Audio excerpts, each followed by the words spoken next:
Process கிட்டத்தட்ட 6 to 7 months ஆகும். So அதனால எங்களோட வாழ்வாதாரம் அதிலே பாதிக்கப்படுது. என்னன்னா அந்த ப்ராசஸ் ஒரு 2 to 3 monthsல முடிக்கிற மாதிரி பண்ணலாம்.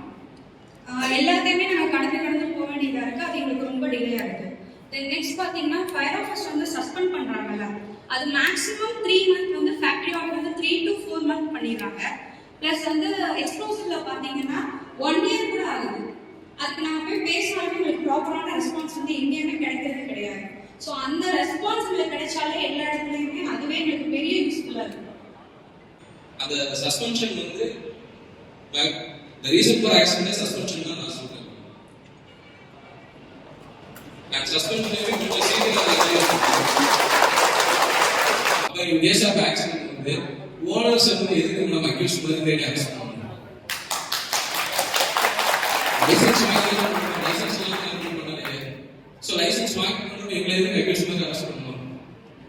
லைசென்ஸ் இஷ்யூ அத்தாரிட்டி இருக்காங்க, டிஸ்ட்ரிக்ட் அத்தாரிட்டி கண்ட்ரோல் மேடம் இருக்காங்க. அவங்க மேல வந்து ஒரு என்கொயரி கமிட்டி வைக்கலாம். ஒரு 24 hours 48 hours உள்ள அதுக்கான டிரைவர் மெசேஜ் பாக்ஸ் இருந்துச்சுன்னா அதுக்கப்புறம் அரெஸ்ட் பண்ணலாம். எங்களை நம்பி வேலைக்கு வர எம்ப்ளாயி வந்து ஒரு அடிபட்டு தீக்காயிரம் இருக்கிறப்ப எங்களால் நேரம் போய் பார்க்க முடியாத ஒரு கஷ்ட சூழ்நிலை. கனவுல நம்ம முதலமைச்சர் அனுபவிச்ச வேதனை நாங்கள் டெய்லி அனுபவிச்சுட்டு ஒரு ஆக்சிடென்ட் அவங்க நம்மளை நம்பி வேலை பார்த்தாங்க. அவங்களால நாங்கள் சாப்பிடணும். அவங்களுக்கு ஒரு பிரச்சனை ஹாஸ்பிட்டல்ல போய் கூட பார்க்க முடியும்.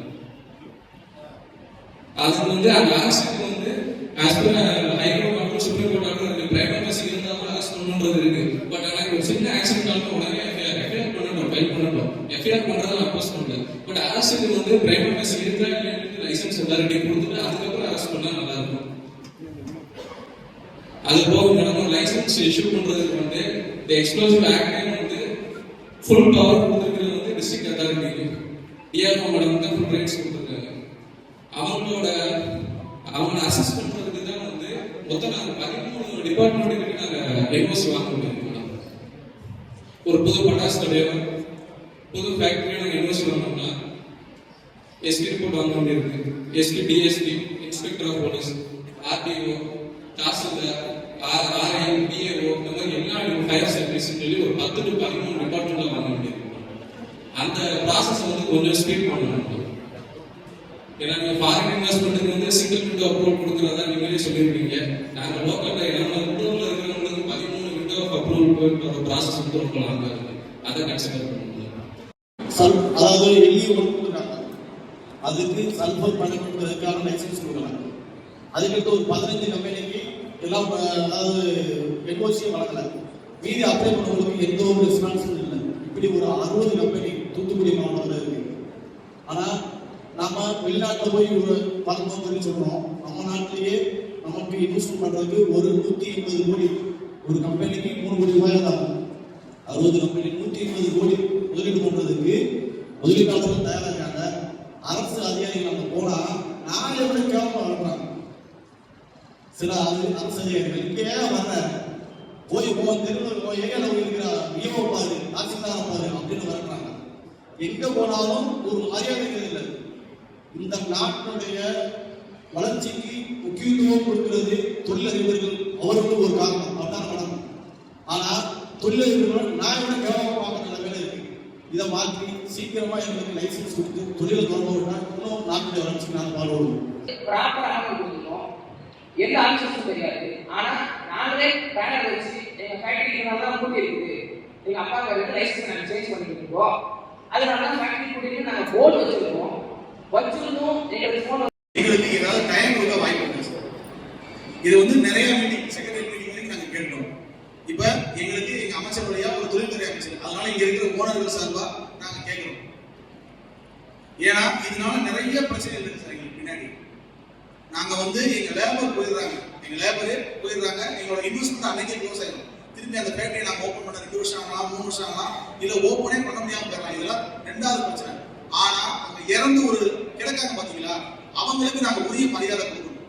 அந்த மரியாதையை எங்களால கொடுக்க முடியல. நாங்க எவ்வளவு போராடினாலும், எத்தனை ஓனர்ஸ் வந்து நாங்க நின்னாலும் எங்களுக்கு அதுக்கான மரியாதை கிடைக்கல. நாங்க அரெஸ்ட் ஆகிறதுக்கோ கைகாலுக்கோ யாருமே பயப்படுறோம். ஏன்னா அப்படி பயப்பட்டா லைசன்ஸ்ல எங்க பேரை போட்டுக்கணும்னு சொல்லி யாருமே சொல்ல மாட்டாங்க. லைசன்ஸை தைரியமா நாங்க ஏற்றுக்கிட்டு வரோம் சார். இன்னொன்னு யாருமே சின்னது இல்லை, 1 லட்ச ரூபா 2 லட்ச ரூபா முதல் கொண்டு வரல. ஒவ்வொருத்தரும் அவங்க தகுதிக்கு தகுந்த மாதிரி 1 கோடியோ 5 கோடியோ 10 கோடியோ போட்டு தான் உட்காந்துருக்கோம். இன்னொன்னு யாரையும் கொள்ளணுங்கிற நோக்கத்துல அதை தொழில் பண்ணணும். யதார்த்தமா நடக்குது பாத்தீங்களா சார், அதுக்கு பேர் தான் வந்து நிபந்தனை. எங்களுக்கு அதுல ஏதாவது சட்டத்துல ஏதாவது இடம் இருந்தா எங்களுக்கு தயவு செஞ்சு பண்ணி கொடுங்க. அது எவ்வளவு நாங்கள் வந்து கடமைப்பட்டோம் அப்படின்னா உங்களுக்கு அது தெரியாது. சட்ட ஒழுங்கு பிரச்சனை வந்துடக்கூடாது. அந்தந்த சூழ்நிலையில் நடக்கக்கூடிய அந்த அவர்களுடைய கோரிக்கை என்ன, அவங்க கோரிக்கைகள் என்ன, அந்த கோரிக்கைகளை வந்து எப்படி நிறைவேற்றுறது, இதுல வந்து பாத்தீங்கன்னா வேரியஸ் ரீசன். அதாவது ஓப்பனா சொல்லக்கூடாது, சொன்னா சரியா வளர்ந்து இருந்தாலும் சொல்றேன். ஒருத்தர் வந்து ஒரு சமூகத்தை இது வந்து நம்ம மனித உயிரினத்தை நம்ம பேசிட்டு இருக்கோம். இது மற்ற பிசினஸை விட இது ஒரு உயிரினத்துக்கு முக்கியத்துவம் பேசுறது விஷயத்தை சொல்றோம். ஒவ்வொரு மருந்துலையும் கெமிக்கலே இந்த டெம்பரேச்சர் நேரத்தில் தவறோட ரா மெட்டீரியலை ஹேண்டில் பண்ணக்கூடாதுன்னு சொல்கிறோம். மிக்சிங் ஃபுல்லிங் ஒர்க்கு ஏறினா வச்சா விபத்துகளை தடுக்க ஒரு சாத்தியக்கூடாது கேட்டுக்கொள்கிறேன். கடைகளுக்கு இந்த இதே பிரச்சனை வரும். நான் national coordinator for all India first traders association. ஒரு இல்லீகல் ஆக்டிவிட்டி நடந்துருச்சுன்னா, அது தப்பு நடந்தா ஒரு நாளும் நாங்கள் இது இல்லீகல் ஆக்டிவிட்டினால நடந்துச்சுன்னு யாருமே நியூஸ் பேப்பர்ல மீடியாவில் ஹைலைட் பட்டாசு கடைகளுக்கெல்லாம் எல்லாமே கஷ்டமா இருக்கு. அதனால நாங்கள் 5 ஆண்டுகள் விடுமுறை எப்பொழுதும் கேட்டுக்கொண்டே இருக்கிறோம். குறைந்தது 3 நாள், 5 ஆண்டுகள் அல்ல, 5 நாட்கள் விடுமுறை கேட்டுக்கொண்டிருக்கிறோம். குறைந்தது 3 நாட்களாவது தீபாவளி பண்டிகைக்கு விடுமுறை வழங்கலாம். பாதுகாப்பு மற்றும் போக்குவரத்து அனைத்துக்கும் வசதியாக இருக்கிறது. இந்த தருணத்திலே தெரிவித்துக் கொண்டு நன்றி. இந்த மாதிரி ஒவ்வொரு விஷயங்களாக நம்ம தொழிலதிபர்களும் சரி தொழிலாளர்களும் சரி 2 பேரும் பாதிக்காமல் இந்த தொழில் முன்னேறதுக்கான அத்தனை விஷயங்களும் கண்டிப்பாக இந்த கவர்மெண்ட் சப்போர்ட்டாக இருந்து கண்டிப்பாக பண்ணி கொடுக்கும். ரொம்ப நன்றி. இந்த வாய்ப்புக்கு ரொம்ப நன்றி.